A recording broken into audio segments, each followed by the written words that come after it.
There was an interesting story in Manchester Evening News yesterday about a man who must have been very frustrated because he came home to find a Range Rover parked on his land with no permission. He had no idea who it was, why it was parked there, but it remained there for 4 days without his permission, which blocked him from accessing his bins, getting his bins out to be collected. And when he called the police told him that it was not a criminal offence and there was nothing that they could do about it. And technically speaking, that's correct, because by being parked on private land, it is trespass and it is a nuisance, but it isn't a criminal offence because he wasn't on the public highway. The man very sensibly said that he was angry but resisted doing anything to the car, but certainly didn't feel right about it as they couldn't access their garden and they couldn't take out their bins.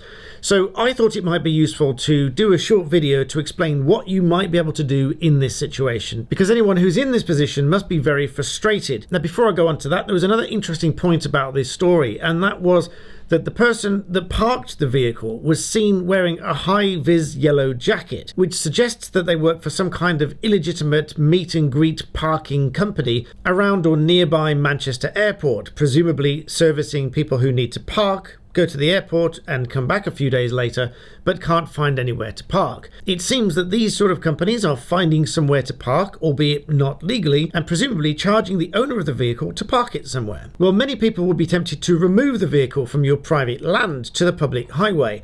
Now, if you were to do this, you would certainly have to make sure that you don't cause damage to the vehicle, because that would amount to criminal damage. And there are almost certainly going to be other implications of you leaving it on the public highway, such as insurance and implications as to where you leave it and so on. So that's not the best recommended option.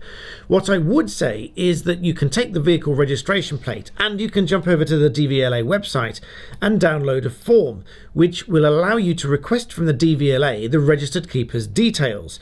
Now, many people think that only car park management companies that are part of the British Parking Association or International Parking Community can request these details, but that's not strictly true, because in order to get information from the DVLA about the registered keeper of a vehicle, you just need a reasonable cause. That could, for example, be to find out who was responsible for an accident. It could also be to find out the registered keeper of an abandoned vehicle. Now, abandoned vehicles are not to be confused with trespassing vehicles where it isn't clearly abandoned. But another option for getting the details from the DVLA is to trace the registered keeper of a vehicle which is parked on private land.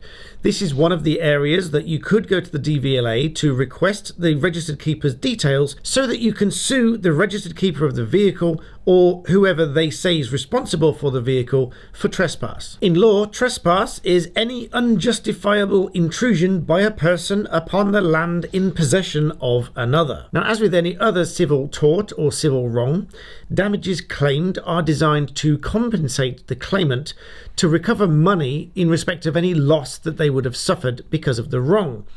In this case, if someone has trespassed on the land, the court is likely to look at what kind of benefit that person would have had by parking the vehicle on that land. A claimant in such a situation could also seek an injunction from the court to prevent whoever it was that was actually parking the vehicle on his land. So in a case like this, for example, if this person acquired the details of the registered keeper from the DVLA, and in turn that person nominated someone else as being to blame for parking the vehicle on the land, in other words, that person said, well, I gave the car to XYZ parking company and they said they were going to park it somewhere legal for me, but in fact they parked it on your property without permission, then the claimant could in theory seek an injunction against that company from parking any other vehicles on that land in the future. So whilst it's certainly not an ideal situation, there are steps that you can take against the keeper of the vehicle if someone parks on your land without permission. And as a final note, if the vehicle is blocking your access to the highway,